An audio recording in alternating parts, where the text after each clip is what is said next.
देवताओं की पत्नियां अपनी कोख से संतान को जन्म क्यों नहीं देती हैं? दोस्तों, इस सृष्टि का हर जीव माँ के गर्भ से ही जन्म लेता है, परंतु आपको यह जानकर हैरानी होगी कि किसी भी देवता की संतानों का जन्म उनकी पत्नियों के गर्भ से नहीं हुआ है। अब आपके मन में यह सवाल उठ रहा होगा कि आखिर ऐसा क्यों? तो हम आपको बता दें कि ऐसा माता पार्वती के श्राप के कारण हुआ, जिसकी वजह से आज तक किसी भी देवता की पत्नी ने अपनी कोख से किसी संतान को जन्म नहीं दिया। तो आइए जानते हैं। इससे पहले आपसे हाथ जोड़कर निवेदन है कि वीडियो को पूरा जरूर देखिएगा।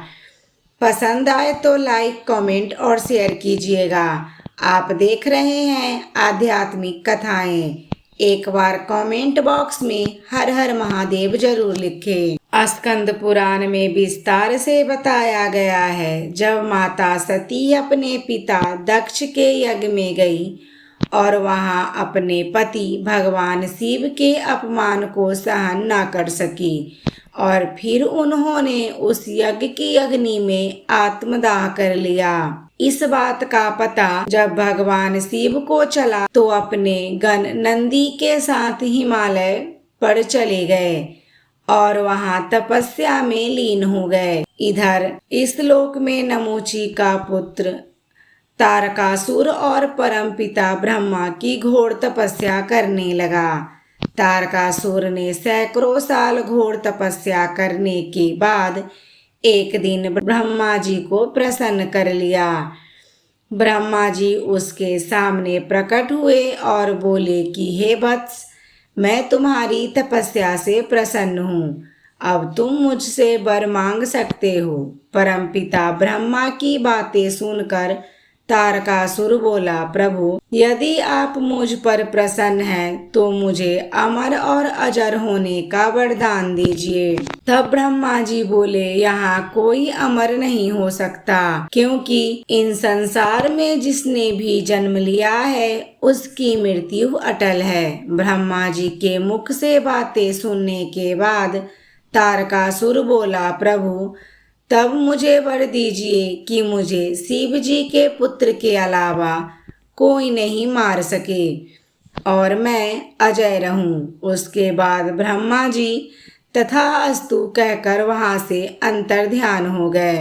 दरअसल तारकासुर ने ऐसा वरदान इसलिए मांगा क्योंकि वह जानता था कि देवी सती के आत्मदाह कर लेने के बाद भगवान शिव कभी भी विवाह नहीं करेंगे और वह जब विवाह नहीं करेंगे तो उनका पुत्र कहाँ से होगा। लेकिन यह वह नहीं जानता था कि समय आने पर उनकी भी मृत्यु अवश्य होगी। ब्रह्मा जी से वरदान मिलने के बाद तारकासुर असुर लोक लौट आया और वहां का राजा बन गया। फिर कुछ समय बाद वरदान के अहंकार से उसने पाताल लोक और परलोक को अपने आधिपत्य कर लिया और फिर तारकासुर ने देवता लोक पर आक्रमण कर दिया। लेकिन देवताओं के राजा मुचकंद का सहारा लेकर तारका को परास्त कर दिया, परंतु तारकासुर बार बार देवलोक पर आक्रमण करता रहा और अंत में देवलोक को भी अपने अधीन कर लिया। तारकासुर के हाथों पराजित होने के कारण देवतागण ब्रह्मा जी के पास पहुँचे और ब्रह्मा जी से बोले, हे परमपिता, आप तारकासुर से मेरी रक्षा करें। ठीक उसी समय आकाशवाणी हुई, देवताओं, तुम जितनी जल्दी हो पर्वतराज हिमालय के पास जाओ, वही तुम्हारी समस्या का समाधान कर सकते हैं। आकाशवाणी सुन सभी देवताओं को बड़ा ही आश्चर्य हुआ, परंतु सभी देवता बृहस्पति देव के नेतृत्व में पर्वतराज हिमालय के पास पहुँचे। फिर उन्होंने हिमालय से कहा, महाराज हिमालय, तुम समस्त पर्वतों के स्वामी हो, यश और गंधर्व तुम्हारा सेवन करते हैं। हम तुमसे कुछ निवेदन करने आए हैं। तुम्हें देवताओं की बात माननी चाहिए। पर्वत श्रेष्ठ हिमालय ने हंसते हुए कहा, विवांत, एक तो मैं अचल हूँ, चल फिर नहीं सकता। ऐसी दशा में मैं आप लोगों को किस काम आ सकता हूँ। तब देवताओं ने कहा कि तारकासुर के वध के लिए आप ही देवताओं की मदद कर सकते हैं। यह सुन हिमालय ने कहा, यदि तारकासुर के संहार में मेरी सहायता आवश्यक है तो मैं पूछता हूँ, किस उपाय से आप लोग तारकासुर का वध करना चाहेंगे? वह शीघ्र बतलाइए, क्योंकि वह कार्य मेरा ही है। तब देवताओं ने आकाशवाणी द्वारा कही हुई सब बातें कह सुनाई। फिर देवताओं ने कहा, गिरिराज, आप देवताओं के कार्य सिद्ध करने के उद्देश्य से भगवान शंकर के विवाह के लिए स्वयं की एक कन्या उत्पन्न करें। यह सुन हिमवान अपनी पत्नी मैना से बोले, सुमति, तुम्हें एक श्रेष्ठ कन्या उत्पन्न करनी चाहिए।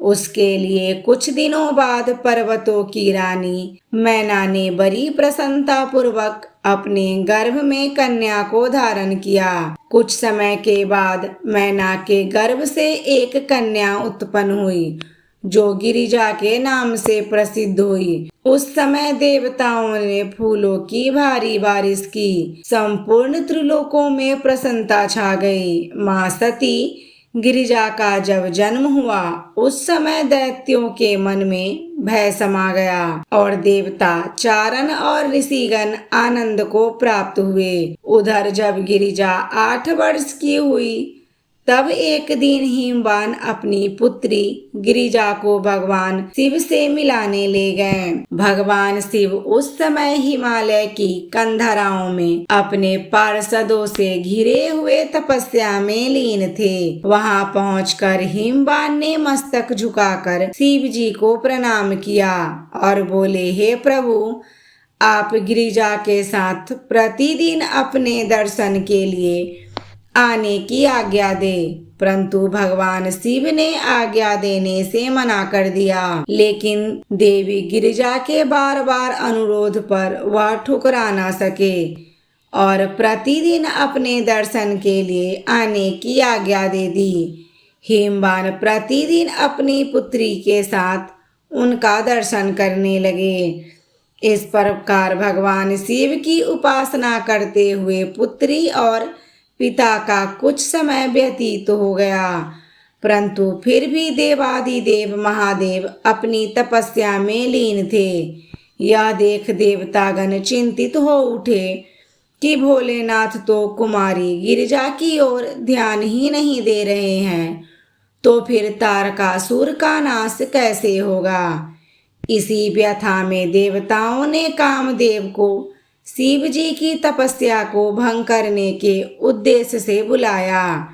इंद्र का कार्य सिद्ध करने वाले कामदेव अपने पत्नी रति और सखा बसंत के साथ वहां आया और देव सभा में देवलोक के सम्मुख उपस्थित हो गया। तब देवराज इंद्र ने कहा, इस समय देवताओं का सिद्ध करने के लिए तुम भगवान शंकर पर चढ़ाई करो। महाबत्तो ऐसी चेष्टा करो जिससे भगवान शिव पार्वती के साथ विवाह कर ले। इंद्र का आदेश पाते ही कामदेव अपनी पत्नी रति के साथ हिमालय पर्वत पहुंचा। वहां पहुंचकर उसने अपने सम्मोहन का बाण भगवान शिव पर छोड़ दिया। भाग्यवश इस समय देवी गिरिजा उधर से गुजर रही थी, जिसे देखते ही शिव जी उन पर मोहित हो गए। तदंतर शंकर जी ने सब तरफ अपनी दृष्टि दौड़ाई तो दक्षिण दिशा में कामदेव दिखाई दिए। भगवान शिव को समझते देर न लगी और क्रोध में आकर अपने तीसरे नेत्र की अग्नि से भस्म कर दिया। उधर पति को अग्नि में भस्म होता देख कामदेव की पत्नी रति विलाप करने लगी। तब गिरिजा कुमारी ने उन्हें दंड बताते हुए कहा कि वह उसके पति को वापस दिलवाएंगी। उसके बाद देवी गिरिजा हिमालय पर ही देवी रति के साथ शिव जी की तपस्या में लीन हो गई। भगवान शिव की प्रसन्नता के लिए मन में निष्ठा रखकर पार्वती उग्र तपस्या द्वारा आराधना करती रही। पार्वती के उस महान तप से संपूर्ण जगत संतृप्त होने लगा। तब देवता और असुर सब मिलकर भगवान शंकर के पास गए और समाधि में लीन भगवान शंकर की स्तुति करने लगे। काफी देर तक देवताओं द्वारा स्तुति करने के बाद भगवान शंकर ने आँख खोली और देवताओं से पूछा कि आप सभी मेरे पास क्यों आए हैं। तब देवताओं ने कहा, हे प्रभु, तारकासुर देवताओं को महान कष्ट पहुंचाया है। वह देवताओं का घोर शत्रु है। मेरी प्रार्थना है कि आप पार्वती जी का पानी ग्रहण करें। परंतु शिव जी ने देवताओं से यह कहते हुए मना कर दिया कि अगर मैं गिरिजा देवी का वर्णन कर लेता हूँ तो आप सभी एक बार फिर सकाम भाव से युक्त हो जाएंगे और निष्काम भाव से पूर्ण परामर्थ के पथ पर समर्थ होंगे। इसीलिए मैंने सबके पारमार्थिक कार्य की सिद्धि के लिए कामदेव को भस्म किया था। शिव जी के ऐसा कहने पर देवता निराश हो गए। उधर पार्वती देवी बड़ी कठोर तपस्या में लगी हुई थी। उनकी तपस्या से उन्होंने भगवान शंकर को जीत लिया और भगवान शंकर और देवी गिरिजा का विवाह संपन्न हुआ। विवाह के कुछ समय पश्चात देवी पार्वती और भगवान शिव एकांत में अपने महामिलन में लगे थे। उसी समय देवतागण कैलाश पर्वत के द्वार पर पहुँचे और भगवान शिव की जोर जोर से स्तुति करने लगे, जिसकी वजह से माता पार्वती और भगवान शिव का महामिलन भंग हो गया। देवताओं की इस तरह की अशिष्टता देख माता पार्वती क्रोधित हो उठी और वह कैलाश पर्वत के द्वार पर आई और देवताओं से बोली, बुद्धिहीन देवतागण, आप लोगों ने असमय यहाँ आकर शिव और शिवा के महामिलन में बाधा डाली है। इसीलिए मैं आप सभी को श्राप देती हूँ कि आप लोग भी सदा निसंतान ही रहेंगे, अर्थात आप लोगों की पत्नियाँ कभी भी अपनी कोख से किसी बच्चे को जन्म नहीं देंगी। और मित्रों, ऐसा माना जाता है इसी श्राप के कारण कोई भी देवता और उनकी पत्नियाँ कभी माता पिता नहीं बन सके। दोस्तों, जानकारी कैसी लगी कमेंट करके ज़रूर बताइएगा। जानकारी अच्छी लगी हो तो वीडियो को लाइक, शेयर और चैनल को सब्सक्राइब कीजिएगा। आप देख रहे हैं आध्यात्मिक कथाएं। वीडियो को अंत तक देखने के लिए धन्यवाद।